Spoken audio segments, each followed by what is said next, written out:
Oke, berikutnya kita akan menentukan koordinat titik berat benda tiga dimensi. Benda tiga dimensi berarti benda-benda yang punya volume atau yang biasa kita kenal dengan bangun ruang. Ya, banyak contohnya kayak tabung, kerucut, bola, dan lain-lain ya. Nah, koordinatnya masih x0 dan y0. Untuk x0-nya nanti bisa kita cari dengan V1 kali X1 ditambah V2 kali X2 ditambah V3 kali X3 dan seterusnya dibagi dengan V1 ditambah V2 ditambah V3 dan seterusnya. Tergantung nanti jumlah bendanya ada berapa. Atau bisa kita persingkat bahwa besarnya X0 adalah sigma V kali X dibagi dengan sigma V. Jumlahnya V kali X dibagi dengan jumlahnya V. Sedangkan untuk Y0 nanti sama dengan V1 kali Y1 ditambah V2 kali Y2 ditambah V3 kali Y3 dan seterusnya dibagi dengan V1 ditambah V2 ditambah V3 dan seterusnya. Atau bisa kita persingkat bahwa besarnya Y0 adalah sigma V kali Y dibagi dengan sigma V. Dengan V itu apa? V di sini adalah volume ya. V di sini nanti adalah volume bendanya berapa. Itu V. Langsung ke contoh soal. Tentukan titik berat benda bervolume berikut dari alasnya. Ini dari alasnya ya. Nah, ternyata yang diminta di soal ini adalah dari alasnya. Nah, yang diminta soal ini adalah dari alasnya. Artinya apa? Nah, alas itu ada di sumbu apa? Alas itu ada di sumbu X ya.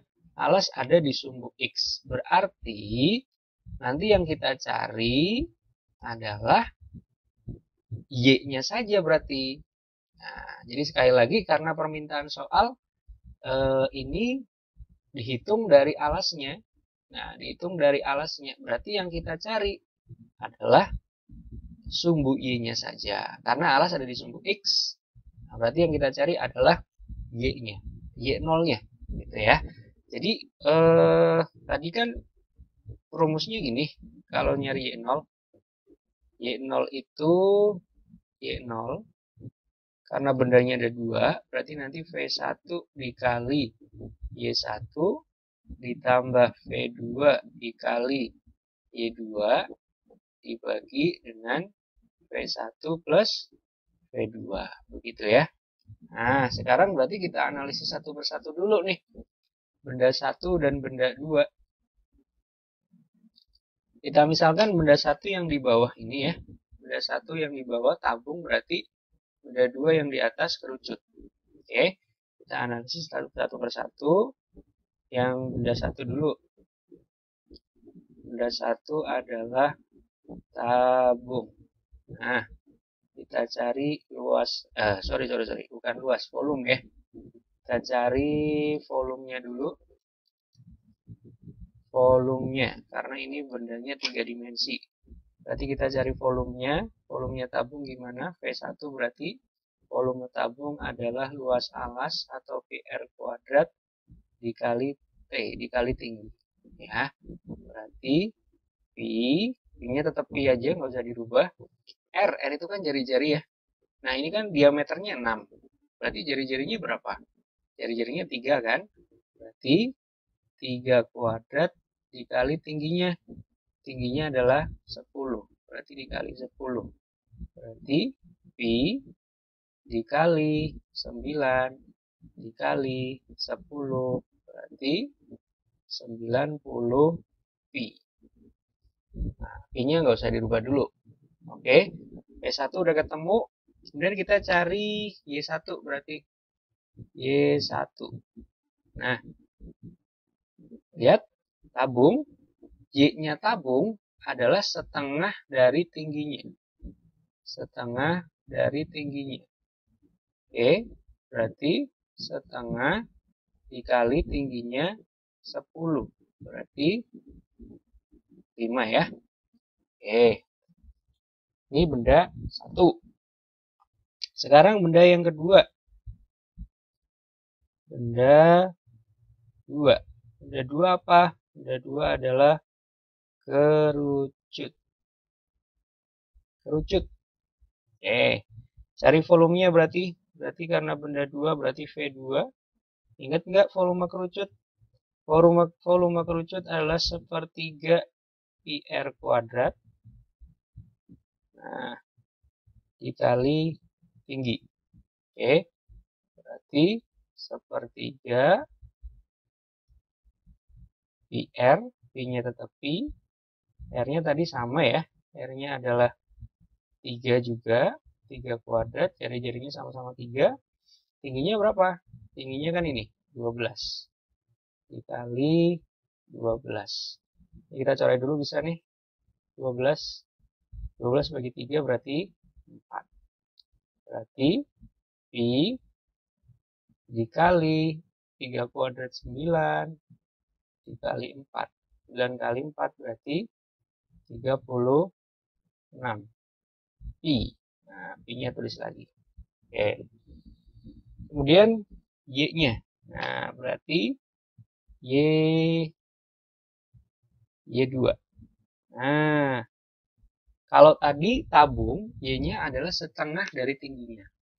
Kalau kerucut, nah itu bukan setengah dari tinggi, tapi seperempat dari tingginya.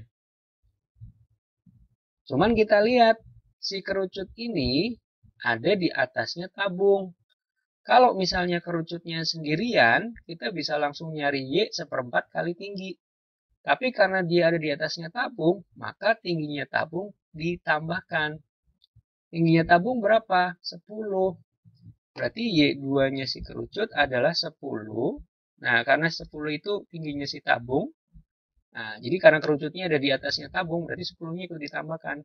10 ditambah dengan, nah, si Y-nya sendiri seperempat dari tingginya.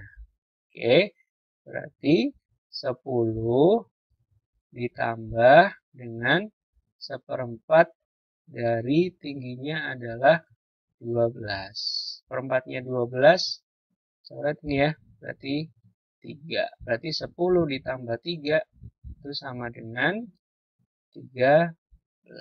Oke, paham ya? Kita balik lagi atau kita langsung cari Y0-nya. Y0-nya ini berarti V1. V1 berapa? V1 adalah 90 Pi ya, dikali Y1. Y1 adalah 5. Ditambah V2. V2 adalah 36 Pi. Nah, dikali Y2. Y2 adalah 13. Oke. Dibagi V1 adalah 90 Pi ya, ditambah V2 adalah 36 Pi. Oke.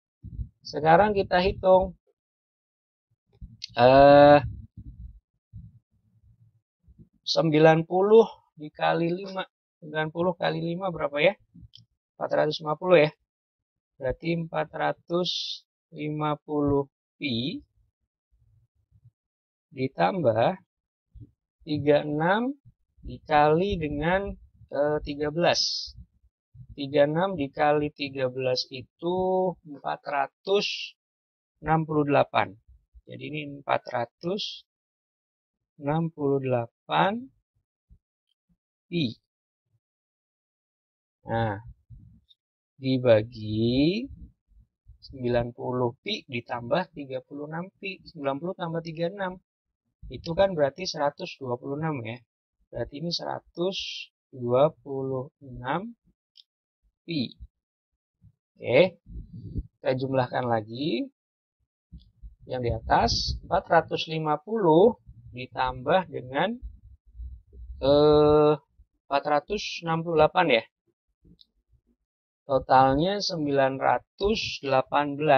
Ini berarti 918. Oh, sorry, bentar. Sebentar, saya hapus dulu. 918. Ini 918 pi dibagi dengan 126 pi. Nah, pi-nya bisa kita coret. Berarti tinggal 918 dibagi dengan 126. Hasilnya adalah 7,3. Oke. Jadi koordinat atau titik berat benda tersebut dihitung dari alasnya itu ada di 7,3. Jadi yang kita cari hanya sumbu Y-nya saja. Kenapa? Karena permintaan soal diminta dari alasnya. Jadi yang kita cari hanya Y0-nya saja.